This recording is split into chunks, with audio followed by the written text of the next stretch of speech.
Bonjour à tous, c'est Quentin et bienvenue dans ce nouvel épisode de La Voix du Lion. Aujourd'hui, je vais aborder les notions de croire ou de savoir. Avant d'aller plus loin dans la définition de chacun de ces deux termes, je voudrais savoir si vous, de votre côté, ça vous est déjà arrivé que quelqu'un vous demande de réaliser une tâche et vous dites ok, je crois que je peux le faire. Ou alors, je sais que je peux le faire. C'est assez rigolo parce que, en ce qui me concerne, je trouve très français, en tout cas j'ai remarqué qu'en France, de dire à quelqu'un « je sais que je peux le faire » ou « je sais que je vais le faire » ou « je sais que je vais y arriver » ou ça « je sais faire », eh bien ça passe pour quelqu'un qui vraiment est trop sûr de lui et c'est plutôt mal perçu dans l'ensemble. En tout cas c'est ce que j'ai pu voir. Alors que lorsque j'ai vécu en Angleterre, eh bien j'ai pas du tout rencontré ça chez les Anglais. Les Anglais sont très très à l'aise pour dire ça je sais le faire ou ça je sais pas le faire. Mais ça je sais que je suis bon là-dedans, je sais que je sais le faire. Ça c'est ma partie, c'est mon truc. Alors que en France quand on dit ça, on passe pour quelqu'un de prétentieux, comme si accéder au savoir c'était quelque chose qui mettait les autres face à leur incompétence. Et donc on n'ose pas dire qu'on sait. Mais à un moment donné, sur qui on s'appuie si on sait pas quelque chose. Enfin, je trouve ça assez surprenant. Donc bref, en tout cas, ça m'a fait énormément de bien d'apprendre ça là-bas, que à un moment donné, j'ai le droit de dire ça, je sais faire. Ok. Ou ça, peut-être que je sais pas encore faire, mais je sais que je vais y arriver et je le fais. Alors, après cette petite expérience, je voudrais revenir sur les deux définitions de croire ou savoir. Alors, pour moi, savoir, c'est quoi ? Un savoir, c'est lié à des connaissances. Deux possibilités, ces connaissances sont soit éprouvées, c'est-à-dire testées, soit non éprouvées. Si elles sont éprouvées, eh bien, ça devient un point d'appui pour la suite. On peut s'appuyer sur ces connaissances qu'on a testées, on a vérifié que ça fonctionnait. Ça permet de poser des fondations, ça permet de se construire pour aller vers d'autres connaissances qu'on n'a pas encore acquises. C'est-à-dire que on va pouvoir s'appuyer sur quelque chose pour passer à l'étape d'après. Ça permet aussi, et ça je trouve ça vraiment intéressant, on l'oublie souvent, ça permet de se libérer l'esprit. Ça permet une tranquillité, une certaine paix. Alors est-ce qu'elle est artificielle ou pas, ça c'est peut-être un débat, mais de se dire qu'à un moment donné, ça je sais, eh bien ça évite de consacrer de l'énergie dans son être et dans son cerveau à ce domaine d'activité. On sait et on est apaisé, on sait. Et ça fait du bien de savoir. Maintenant, quand la connaissance est pas éprouvée, c'est-à-dire qu'on a acquis une connaissance, on nous a appris quelque chose, mais on l'a pas testé. Eh bien, c'est juste quelque chose qu'on a reçu. Eh bien, ça s'apparente pas à de la connaissance, pour moi, ça s'apparente à des certitudes.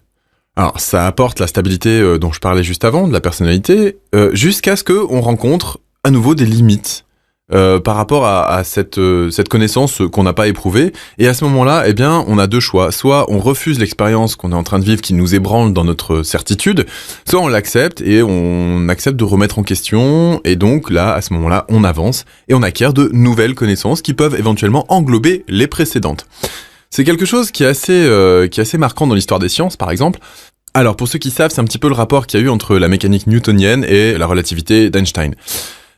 Chacune des vérités a englobé la précédente, mais simplement a permis d'avoir un champ d'études plus large.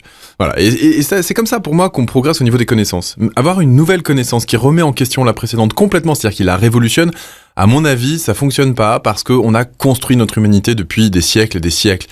Et ce qu'on a vécu avant, eh bien, on peut s'en servir. Alors, on peut s'en servir pour se montrer que, on a fait une erreur. Par exemple, on a cherché pendant 2200 ans à peu près à expliquer la matière par l'alchimie et on s'est rendu compte au bout de 2200 ans que c'était un modèle qui fonctionnait pas et donc on est allé sur le modèle de l'atome. Et là, à ce moment-là, eh bien, ça fonctionne et on a pu faire des progrès techniques énormes. Mais on avait besoin de ces 2200 ans à chercher. Et c'était pas forcément une erreur. On s'est juste rendu compte que, eh bien, les vérités qu'on essayait de déterminer étaient trop restreintes et qu'il fallait englober ça dans une autre vérité plus large, qui elle-même a été remise en question par la suite, etc., etc. Donc voilà pour moi comment fonctionne le savoir et les connaissances. Maintenant, la notion de croire. Alors, je vais essayer d'être assez rapide sur cette notion de croire. La notion de croire, pour moi, elle est liée à l'intuition. On peut croire, par exemple, en Dieu, même si personne ne l'a vu. On peut croire en Dieu. On a l'intuition que Dieu existe. Et à ce moment-là, eh bien, on est dans un domaine de tranquillité. Encore une fois, ça apporte une certaine paix intérieure. Et c'est quelque chose qu'on a admis pour soi. On va plus chercher à le remettre en question, on va plus chercher à travailler là-dessus. En mathématiques, ça s'appelle les axiomes, par exemple. Un axiome, c'est quelque chose qui fonctionne, on sait pas le démontrer, mais on sait que ça marche comme ça. Et on l'accepte, et on bâtit des théories énormes sur des axiomes. Voilà. On va l'accepter comme vérité, et on va pouvoir s'ouvrir un nouvel univers. Et pour moi, croire en Dieu, c'est un petit peu ça. Alors, croire, l'autre notion de croire, qui n'est pas aussi forte que la foi en Dieu, ou en quelque chose qui nous est supérieur, croire, eh bien, quand on dit, je crois que je peux le faire, là, ça veut dire qu'on laisse la place au doute. Ça veut dire que on encourage les tentatives et on se dégage de la pression du but. Alors, très souvent, c'est mal perçu. Les gens disent non, tu sais que tu le fais ou tu le fais pas. Mais si tu dis que tu peux peut-être le faire, ça veut dire que tu te laisses la place à l'échec et donc potentiellement tu peux échouer. Et ça, c'est une phrase, certaines personnes ont du mal à l'entendre. Moi, j'aime bien cette phrase. Je crois que je peux le faire. Parce que ça nous dégage de la pression du but. Et on va non plus avoir la flip de ce qui va se passer si on n'atteint pas l'objectif final, mais on va pouvoir se concentrer sur les petites étapes qu'on a à franchir les unes après les autres. Pour moi, ça encourage les tentatives de dire « je crois ». C'est pas un manque de conviction. Ça demande simplement d'éprouver ce qu'on sent par rapport à la réalité qui nous entoure. Je crois qu'il faut pas oublier, dans toute progression, que chaque mouvement, alors mouvement de l'âme, mouvement de la conscience, mouvement du corps, mouvement de ce que vous voulez, chaque mouvement est relatif. Ça veut dire que c'est relatif à un référentiel. Et donc, croire ou savoir, toutes ces notions qui nous construisent, sont relatives à un référentiel, à notre culture collective, à notre façon d'avoir été éduqué, etc., etc. Un mouvement est relatif, ça veut dire quoi ? Je vous donne un exemple, et puis vous allez voir qu'on peut l'appliquer à l'évolution de chacun. C'est pour ça que j'aime le développement personnel, parce qu'il y a le mot personnel dedans, et donc ça devient relatif.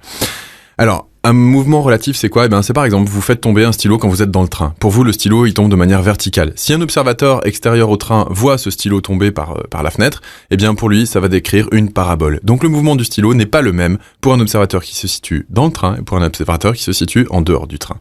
Toute chose est relative en fonction du cadre dans lequel on l'inscrit. Et donc, on peut se poser la question maintenant de qu'est-ce qui permet d'être suffisamment stable pour aller vers un mouvement plus puissant ? Est-ce que c'est croire ou est-ce que c'est savoir ? J'attends vos commentaires et je vous dis à bientôt pour un prochain podcast. Salut !